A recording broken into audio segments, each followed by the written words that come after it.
Después de poco más de 2 años de iniciar las labores del Centro Virtual de Documentación e Información, tenemos el honor de llevar a cabo nuestra primera actividad pública. En el trayecto nos han abierto las puertas libreros, corazones, artistas, escritores, académicos, amigos, de los cuales ahora nos acompañan de este lado del conversatorio los maestros Arnaldo Cohen, el maestro Gabriel Ramírez Aznar, la licenciada Magdalena Zavala Bonachea, el maestro Rafael Pérez y Pérez, el maestro José Antonio Lugo, el maestro Cuellar, el maestro Emiliano Gironella y por supuesto mi compañero y colega, el maestro Ángel Gutiérrez. Me sabe mal no poder incluir en esta charla a quienes nos acompañan y de algún modo comparten esta complicidad que anoche comentábamos, esta complicidad con el maestro Juan y toda la pléyade de creadores de la segunda mitad del siglo XX. Sin embargo, les aseguro que esto solo es el inicio de una serie de grandes momentos para todos y sin más preámbulos, demos inicio a esta charla que estoy segura será del interés de todos los que nos encontramos aquí reunidos. Muchas gracias. Muchas gracias a la maestra Adi por sus palabras y pues como ya mencionó, damos paso a esta actividad que nos convoca esta mañana. Para ello, como hemos escuchado, tenemos el privilegio de contar con la presencia de algunos destacados de personalidades, algunos protagonistas de aquella confrontación 66, autoridades culturales y de estudiosos del arte y de la literatura de nuestro país del siglo XX. Invitamos a los medios de comunicación y a los asistentes, desde luego, a formular, a escribir sus preguntas en algunas tarjetas que se les van a facilitar y que pueden solicitar también a nuestros compañeros y al final pues daremos lectura y nuestros conversadores nos harán favor también de responder a estas preguntas. En un primer momento quisiéramos solicitar a los maestros Arnaldo Cohen, Gabriel Ramírez, Emiliano Gironella, en representación del maestro Alberto Gironella, que compartan con nosotros alguna experiencia personal, un recuerdo de la exposición Confrontación 66. ¿Alguno de los maestros quisiera dar inicio a esta charla? El momento que se dio, lo que fue, digamos, el inicio de lo que se llamaba ruptura, fue a partir de que se inauguró el Museo de Arte Moderno con Carmen Barreda.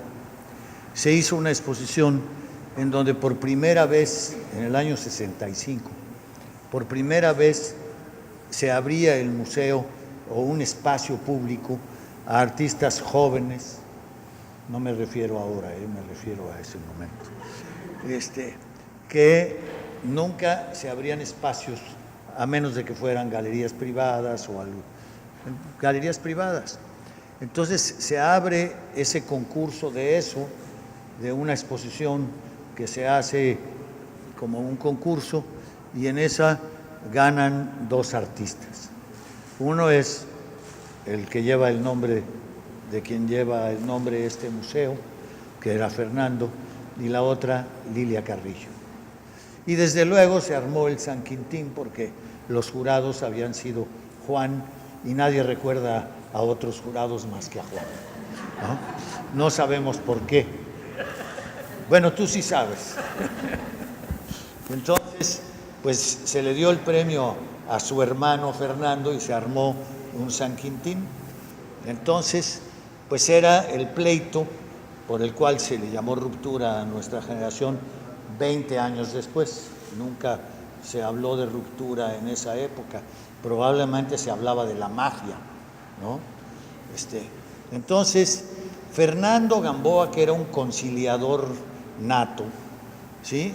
Tuvo la idea, me imagino que conjuntamente con alguien más, de hacer una confrontación, pero no una confrontación entre nosotros, que es un poco lo que estamos viendo aquí, sino era una confrontación con las obras también expuestas de los 3 grandes y algunos de sus seguidores.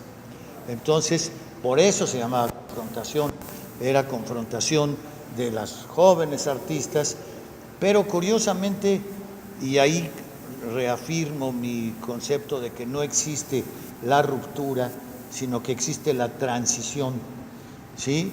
De alguna manera, pues digamos que Carlos Mérida tenía la edad de Diego Rivera, que Diego Rivera realmente hubiera participado en una exposición de ruptura a principios del siglo, cuando se sumó al movimiento cubista, o Siqueiros inventando la poliangularidad, que era una forma de expresión inédita.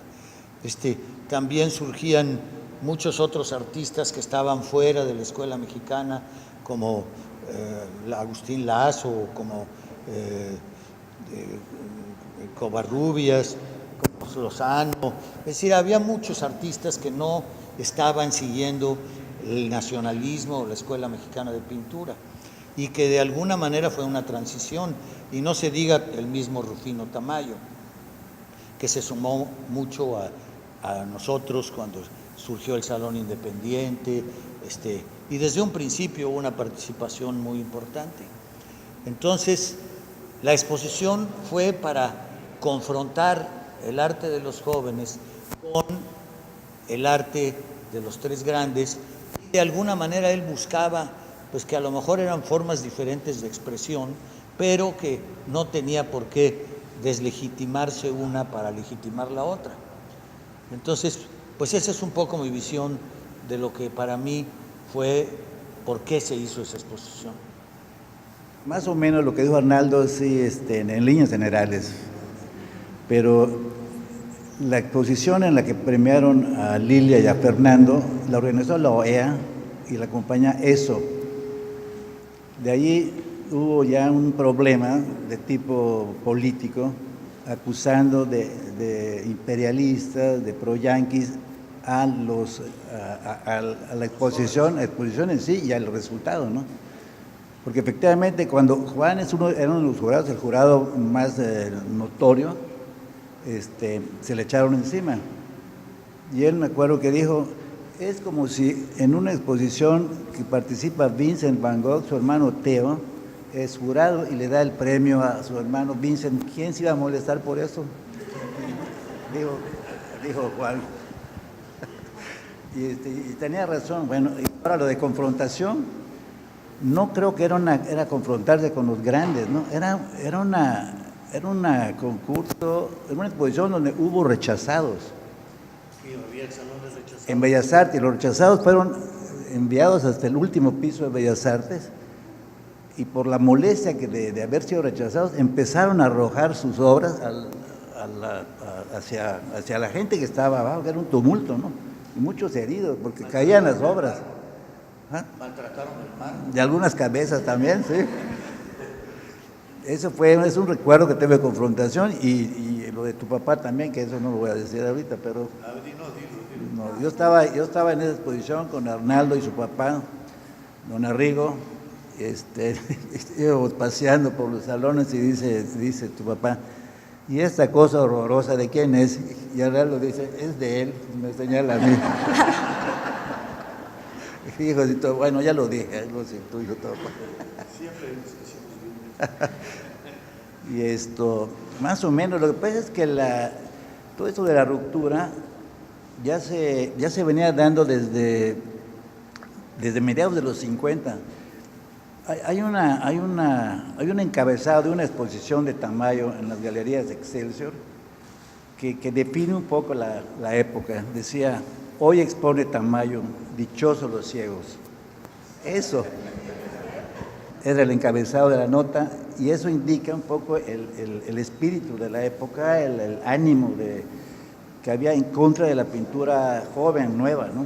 La que le había dado la espalda a la escuela mexicana.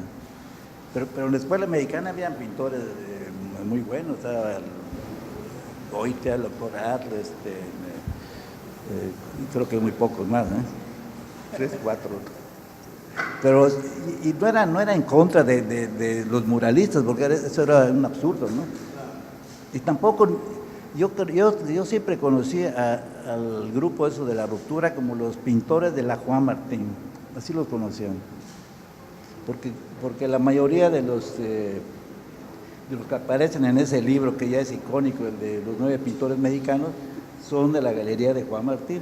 Entonces, y aparte de los de la Juan Martín, habían 4 o 5, Aceves Navarro y más, de Echeverría,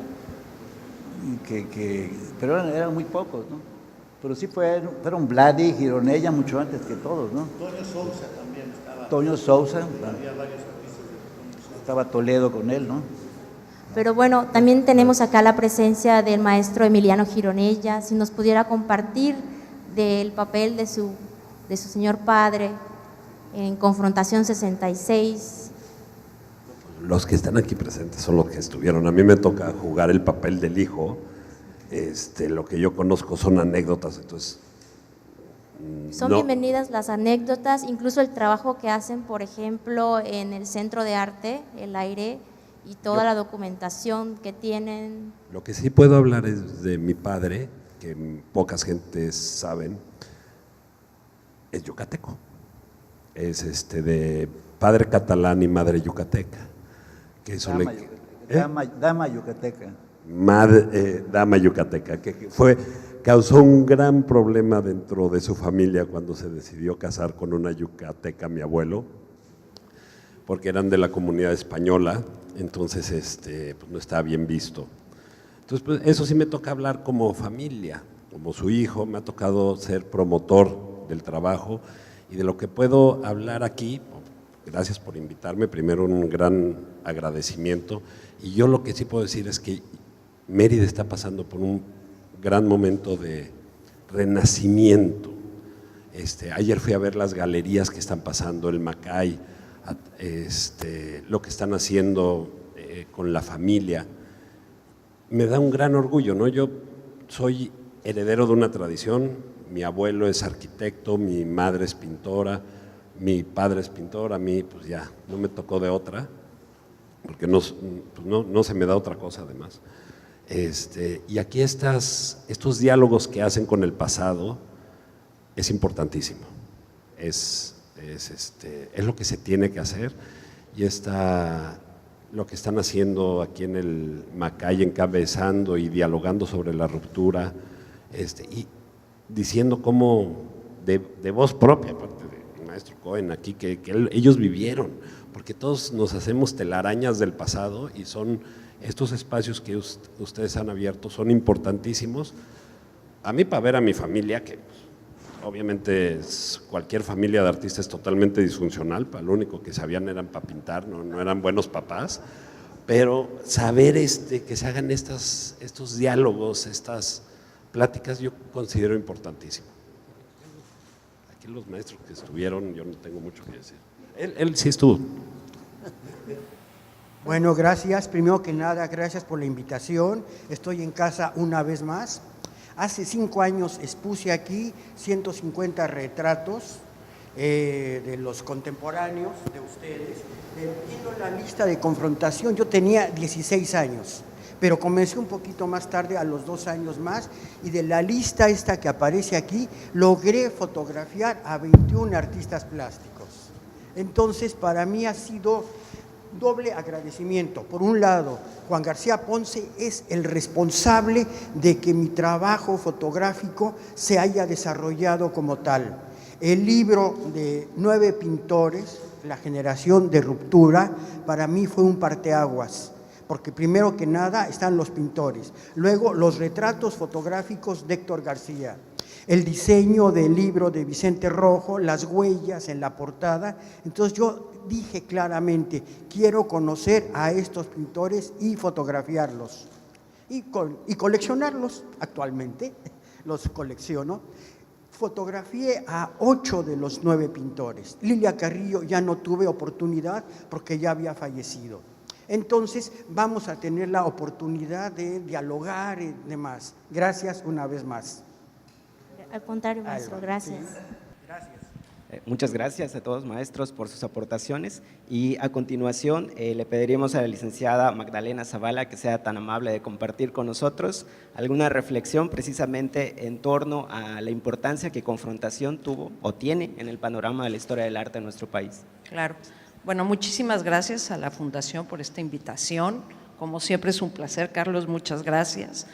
La verdad es que oyendo a Arnaldo me llega a la memoria muchas cosas. Creo que una de las cosas que sí es cierto y que se debe de hacer es recordar el pasado, porque una de las cosas más difíciles que tenemos es que parece que todo sale por generación espontánea, ¿no?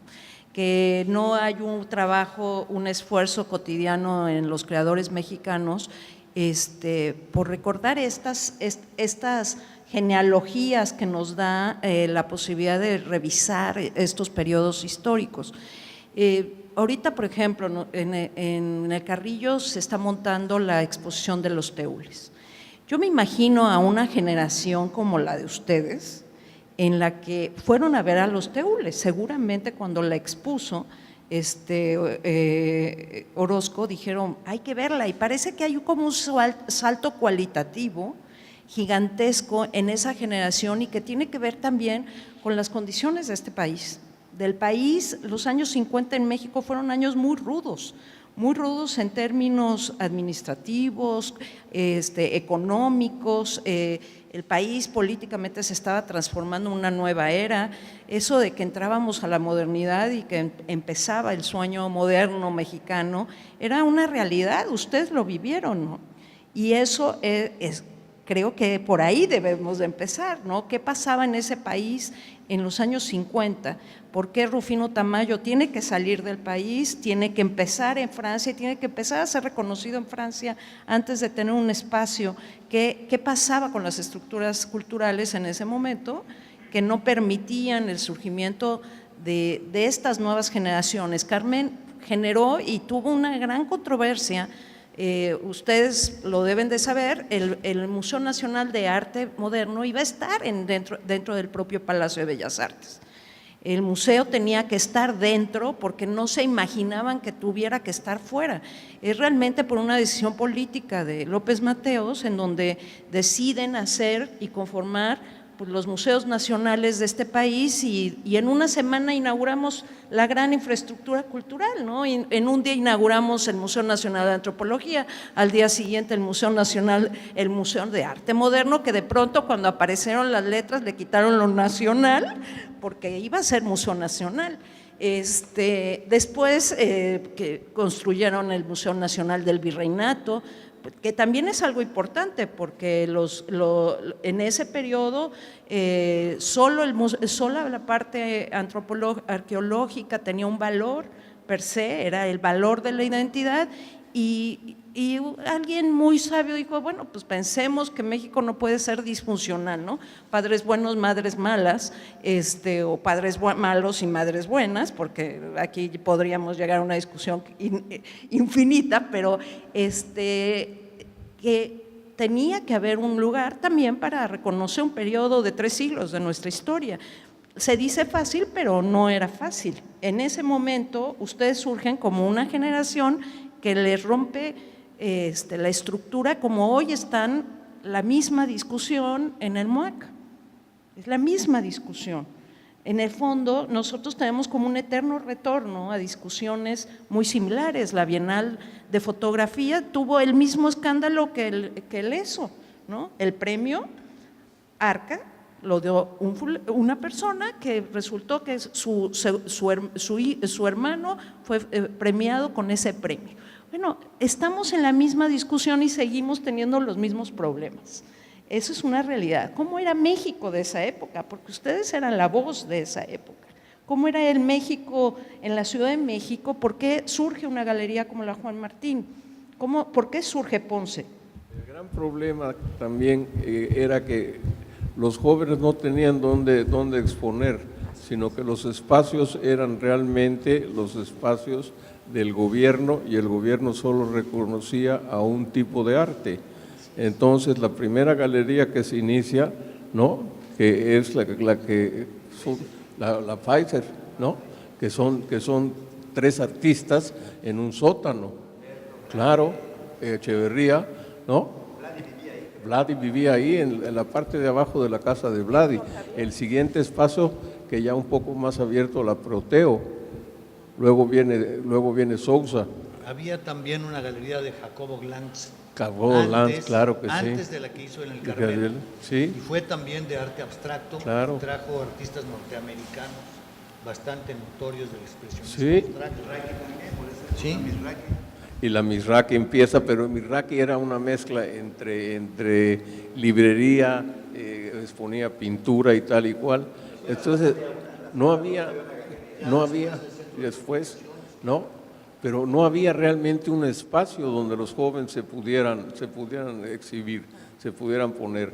Realmente lo de López Mateos, como tú dices, que un día yo creo que se despertó y dijo hay que hacer 6 museos, y los hizo. Pero ese es un proceso. Ahora, ¿qué otra cosa pasaba? Los jóvenes, estos jóvenes artistas viajaban, ya salían de México, ya iban a otros lugares, ya veían otras pinturas, veían otros espacios. No, Manuel había estado en Francia, Lilia había estado en Francia, Fernando había estado en Inglaterra, veían otras cosas. ¿Te acuerdas? ¿No? Entonces todo eso, volvían estos jóvenes con estas nuevas impresiones, con estas nuevas fórmulas, y no tenían dónde exponer. Entonces la Galería Juan Martín, que Juan llega atraído por Nabor Carrillo, que se lo encuentra en la Casa de México en Francia, se trae a Juan Martín a la universidad, ¿no? Y estaba trabajando en la universidad, y en la casa de mis padres, como Juan era asturiano y tal y cual, iba muchísimo, frecuentaba mucho, y en una comida se ocurre y se hace, había una casa en la privada de la primera Juan Martín, hombre, que estaba en la privada de Hamburgo, había una casa, y ahí se decide, ¿por qué no rentamos la casa? Y pum, se pone la Juan Martín, y al año siguiente una cosa así, las Pecas. Y entonces empieza a surgir esto, ¿no? Empieza a surgir Vicente, que siempre ha sido una persona muy cautelosa y tal, él siempre hablaba de una apertura. Arnaldo dice una transición. Yo creo que porque no solo fue pintura, fue una apertura en música, ¿no? Fue una apertura en teatro, ¿no? La hija de Rappaccini, de Octavio Paz, ¿no? Burrola. Luego Burrola. Entonces, bueno, llega Jodorowsky, ¿no? Y entonces los escenógrafos eran estos jóvenes, eran los que eran los escenógrafos de Jodorowsky. Entonces viene todo este embate, el gobierno mexicano acepta, y luego tuvimos la desgracia, se tiene la desgracia del 68 y se vuelve a cerrar el gobierno mexicano. Entonces el movimiento de estos jóvenes y ya está, pero no está bien visto. Yo el otro día te citaba que era sorprendente, ¿no? Que hoy por hoy, y hace un año, tú le inauguraste en París una exposición del gran arte mexicano, ¿no? Siqueiros, Rivera, Frida. 70 años después siguen siendo Frida, Siqueiros, entonces no puede ser. Entonces, ante eso, como con todos ellos conviví, a todos los conocí, a todos, un día me desperté y dije, no puede ser que esto no tenga un espacio y un recuerdo. Y se empezó a crear este centro para documentar. De nuevo, nos vas a hacer el favor de avalarlo. Con todo placer. Con todo placer. Pero yo creo que por ahí fue, Magdalena, como tú lo estás citando, por ahí fue. Sí, yo creo que fue todo un circuito virtuoso, ¿no? Que empezó en inicios de los 50 con la Galería Price y en cierta medida es muy importante 1964 y se dice fácil, aquí tenemos 40 creadores y ya están filtrados, pero todo el proceso que llevó para llegar a estos 40 fue monumental. 20 años más tarde se trató de hacer este mismo balance de qué es lo que estaba sucediendo con el arte mexicano. Entonces, el conformar esta exposición fue realmente todo un reto y para ello agradecemos al maestro Rafael Pérez y Pérez, que fue una figura fundamental para conseguir las obras pertenecientes al acervo de la Secretaría de Hacienda y Crédito Público. Generosamente fueron proporcionadas porque hay algunos que sí los ubicamos, están dentro del panorama y siempre haciendo ruido, el maestro Cohen, aquí tenemos a talento local, maestro Gabriel Ramírez, pero no sé, maestro Rafael Pérez y Pérez, si pudiera platicarnos un poco de las obras que van a encontrar en Confrontación? Bueno, el Museo de Arte Moderno se abre en el 65, pero en el 66, cuando se genera esto y el maestro Gamboa genera la curaduría, también hace un filtro personal. Hay ausencias como Cuevas, ¿no?, que no llevaba una muy buena relación con Fernando Gamboa, y por supuesto que no podía estar presente en una curaduría de Fernando Gamboa, entre otros, ¿no? Y en su caso había otros artistas que después se fueron diluyendo en la historia del arte mexicano e incluso de poca repercusión plástica, y que sí estuvieron presentes en Confrontación 66. Hay algunos, no voy a citar nombres para no ser cruel, pero hay algunos que no fueron realmente representativos dentro de la plástica mexicana. Creo que como siempre se dice, ahora la palabra curador pues se asimila como dictador, pues antes no había la de curador, ¿no? Era alguien que era organizador y dictador, ¿sí? Entonces seleccionaba de acuerdo también a muchas preferencias y a su círculo. Hubo ausencias en Confrontación 66 importantísimas, sí las hubo. Yo creo que esta muestra nos puede permitir no solo reflexionar sobre las inclusiones y conocer algunos creadores, algunos artistas que han sido poco vistos, sino también entender esas cercanías políticas de quien llevaba las artes plásticas en ese momento. Efectivamente, Carmen Barrera, bueno, ella abre el Museo de Arte Moderno y también le toca generar lo que es el programa Pago en Especie. En un primer intento en el 57, cuando el programa Pago en Especie se plantea por primera vez, lo plantea ella, y iba a servir para generar una colección a un gran museo de arte mexicano. Lo que decía Magdalena Zavala también es muy visible. Cuando uno entra al Palacio de Bellas Artes, todavía quedan las letras en bronce donde dice Museo Nacional de Artes Plásticas. Todavía, bueno, la historia, y a lo mejor costó mucho, se quedó allá, no la quitaron, nunca la quitaron. No se le ocurrió a alguien. Es ¿Sí? parte de la arquitectura. Ahora, pero en ese momento pudieron haberlas quitado y no las quitaron, quedaron allá. Sí, porque el Museo de Arte Moderno se abre realmente en el 58, sí, en el Palacio de Bellas Artes. Ahí hubo una gran disputa de que si debían de quitar las letras. Sí. Y decidieron que no, porque era parte de no cuadraba en términos arquitectónicos, y se decidió que no. Y ahí también las instituciones culturales se dieron cuenta que el edificio pues no lo podías hacer talla 20, ¿no? En ese momento el edificio cubría muchísimas necesidades. Ustedes entraban y en los vestíbulos había exposiciones. Las oficinas de un museo estaban en lo que hoy son los guardarropas. Ahí atendía a la gente, o sea, ahí estaba la oficina de gestión en esa época de Susana. Y por supuesto de María. Y María tenía como mucha inteligencia y mucha proyección, y supo vender esta idea de conformar un Museo Nacional de Arte Moderno, que también fue muy cuestionado arquitectónicamente. Ustedes saben que el Museo Nacional de Arte Moderno, el Museo de Arte Moderno se conformó, pero nunca se terminó. La sala que hoy se conoce como Fernando Gamboa era realmente la bodega de obra, ¿no? En ese ideal, porque nunca se llegó a concretar el que se hiciera el depositorio de ese gran museo, ni el auditorio que iba a estar en la esquina saliendo, digamos, en la bajada hacia Río, hacia lo que hoy es circuito interior, que el circuito rompió y comió un poco del bosque.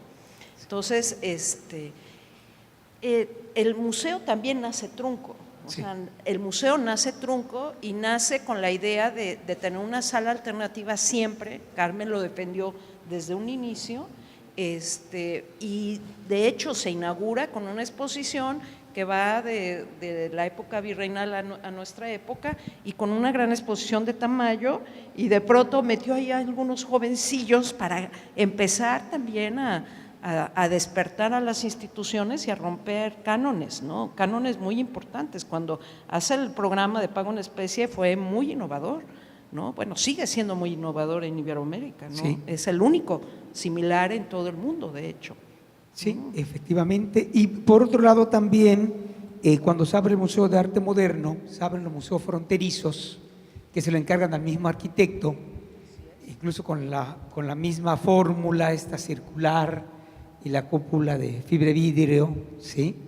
Y se empiezan a llevar exposiciones del centro sobre todo hacia el norte de la República. Hacia el sur no había mirada hacia el sur. Era muy curioso. Yo me fui hace casi 30 años de este estado y no había un museo como este. Cuando me fui no había este museo. Había una pinacoteca del estado que era una ex capilla con obra de Vicente Gaón, no sé quién, pues, y obra de el maestro Godiner, ¿sí? Que eran 2 salitas. Eso era lo que había aquí de artes plásticas, y bueno, y el salón de los murales de don Fernando Castro Pacheco. Hacia el sur no se miraba, no había museo en Tabasco, nada más que el arqueológico, que se abre mucho después, en los 70, que es el Pellicer. Campeche no había ninguno, Quintana Roo era selva, sí todavía explotaban el chicle. En el caso de Chiapas no había ningún museo. O sea, realmente el sur estaba completamente descuidado.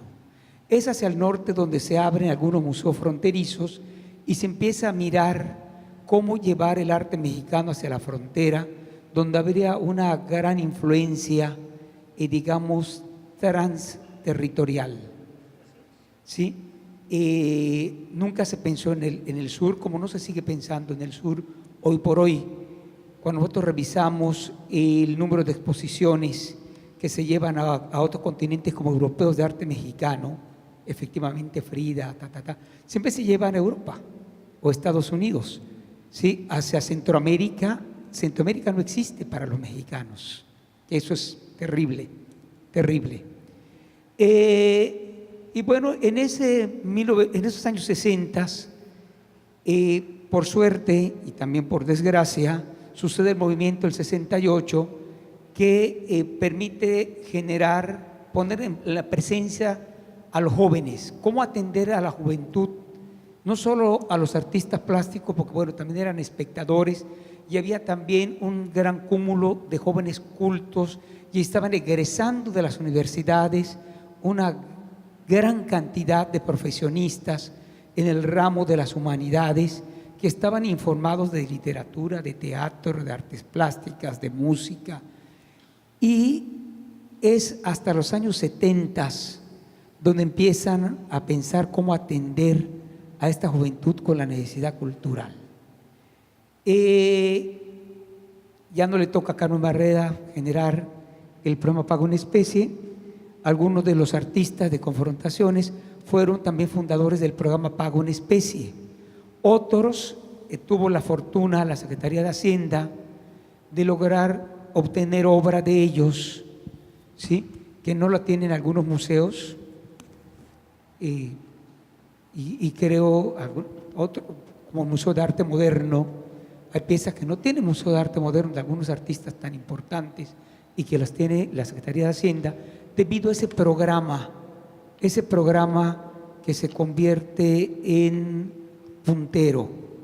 En puntero no solo como ejemplificar que los jóvenes ya estaban trabajando y viviendo de su trabajo y que estaban pagando sus impuestos, sino también que había una difusión del arte. Ciertamente, en esos años, el brinco final de la mitad final de los 60 a los 70 es fundamental para hablar de cómo se desarrolla el arte actual mexicano. El arte actual mexicano mucho tiene que ver o replica el movimiento que se da en los 60. Cuando nosotros nos paramos a ver muchas de las obras de los jóvenes, más en provincia que en centro, porque bueno, sigue habiendo una gran desinformación hacia los estados de la República, nos damos cuenta que la influencia de los artistas, de lo que surge en los 60s, es fundamental para la cultura visual de los jóvenes actuales. Por supuesto, y otra figura esencial para el entendimiento de la literatura y el arte de México del siglo XX es Juan García Ponce. No sé si el maestro José Antonio Lugo nos pudiera conversar cuál era el papel de Juan García Ponce en su generación. Bueno, primero que nada, muchas gracias a la Fundación por invitarme, estoy muy contento de estar aquí. Antes de contestar a tu pregunta, quisiera ubicar el contexto. Yo tenía 21 años y tuve la fortuna de ser uno de estos jóvenes a los que Juan les dictaba. No olvidemos algo que por obvio nunca lo comentamos. Los escritores no dictan, los escritores escriben solos, es una labor solitaria. La enfermedad de Juan hizo necesario que tuviera un ayudante, un asistente. Y aquí está María Luisa Herrera, que los últimos 14 años de la vida de Juan estuvo ahí. A mí me tocó un poquito antes. Y entonces lo que éramos privilegiados testigos, que además era un sustantivo y un adjetivo que le gustaba mucho, éramos testigos privilegiados de la extraordinaria traducción que Juan García Ponce hacía de la pintura a las palabras, ¿no? Entonces, la capacidad de ver la mirada de García Ponce, su capacidad para describir lo que estaba pasando en el interior de un cuadro, lo convirtieron en el extraordinario crítico de la segunda mitad del siglo XX que fue. De hecho, platicando con Ilse Gradwall, otra gran artista y amiga de Juan, ella me hacía este comentario que estoy reproduciendo. Me decía, Juan tenía la capacidad de describir lo que pasaba en el interior de una pintura. Y desde entonces no hay nadie lo sustituyó. Lo que tenemos es gente que escribe historias alrededor de la pintura. Dice, este cuadro me recuerda tal, y aquella vez que fui y aquella vez que regresé. Pero Juan tenía esa capacidad de ver el cuadro y describía el proceso de creación que se daba ahí, ¿no? En el libro que hizo sobre Manuel Felgueres, titulado Manuel Felgueres, una de las frases iniciales del libro describen esta infinita capacidad de Juan para entender el proceso creativo y para entender los cuadros. Dice Juan, hablando de Manuel, dice, en el silencio de la creación, la voluntad de la forma, el rumor del espíritu. Me gustaría decirlo otra vez. En el silencio de la creación, la voluntad de la forma, el rumor del espíritu. No es ni siquiera la voluntad del pintor, es la voluntad de la forma, es el silencio de la creación y el espíritu que surge. Y estas tres pequeñas frases, estas 15 palabras, nos describen la excelencia de la mirada de Juan y su extraordinaria capacidad de convertir lo que era capaz de ver y de percibir en palabras, ¿no? Y María Luisa y yo, como otros, tuvimos ese regalo inesperado de la vida que nos ha formado, que nos ha marcado, y para bien, por supuesto, de haber tenido la fortuna de ser los que estábamos ahí, los que nos dictaba en esa máquina Olivetti letra 32, ¿no? Pero bueno, más allá de lo que significó para nosotros, volviendo a tu pregunta, creo que Juan fue fundamental por eso, porque tenía esa capacidad extraordinaria de describir estos procesos creativos, además de ser el adalid, el portavoz de una pintura que para el México de ese entonces, como bien se mencionaba en este ejemplo, en esta anécdota de Tamayo, era quizás un arte incomprensible. Entonces, en ese contexto, pues, y entonces Juan fue el portavoz, el que explicaba esas coordenadas secretas, esos códigos de acceso que no estaban accesibles a todo el mundo y que él era precisamente el puente de divulgación y de entendimiento de la gran pintura mexicana de esa época. Por supuesto. Yo quisiera preguntarles, ¿cómo era Carmen Barrera? Porque la verdad fue la primera mujer que, con permisito, enfrentarte a Gamboa no ha de haber sido nada fácil. Ella se la pasó construyendo museos, lo que decía Rafa es cierto, se volteó la mirada hacia el norte y se la pasó construyendo museos hacia el norte, ¿no? Yo tengo un comentario con respecto a eso. Quizá fue más notorio lo que se fue al norte, pero hubo muchos artistas del sur que vivieron en México. Omar Rayo, Antonio Seguí, Botero, entre muchos otros. Y realmente tuvieron una participación y además una apertura de hacer ver a los mexicanos otras cosas. Y no solamente se fue al norte o recibió del norte. Creo que la pintura española en México tuvo una influencia fuertísima. Todo el informalismo de la República tuvo una repercusión, pero notorísima, ¿no? Y yo creo que de alguna manera fue una apertura al mundo, ¿no? Al mundo sin fronteras espaciotemporales, ¿no? Es decir, ahorita están hablando de Juan.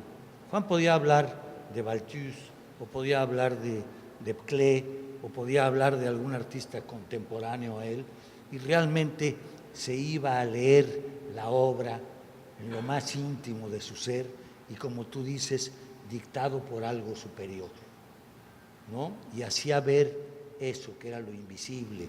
De ahí está su libro, La aparición de lo invisible.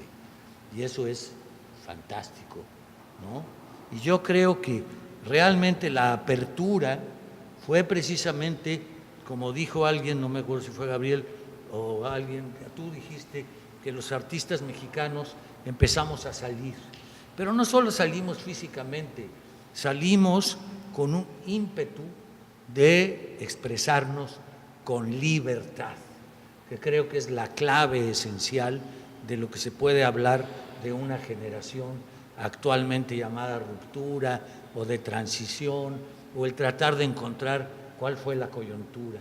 Creo que es esencial que fue una apertura al mundo y ver el arte como realmente la salvación y la conquista de la libertad. Por supuesto, y confrontación significó este asalto al Palacio de Mármol, como decía el maestro Manrique. Finalmente le daban este espacio a estos jóvenes inquietos que a inicios de los 50 estaban encontrando esos lugares y optaron por las galerías independientes y siguieron por esta lucha por la autonomía estética.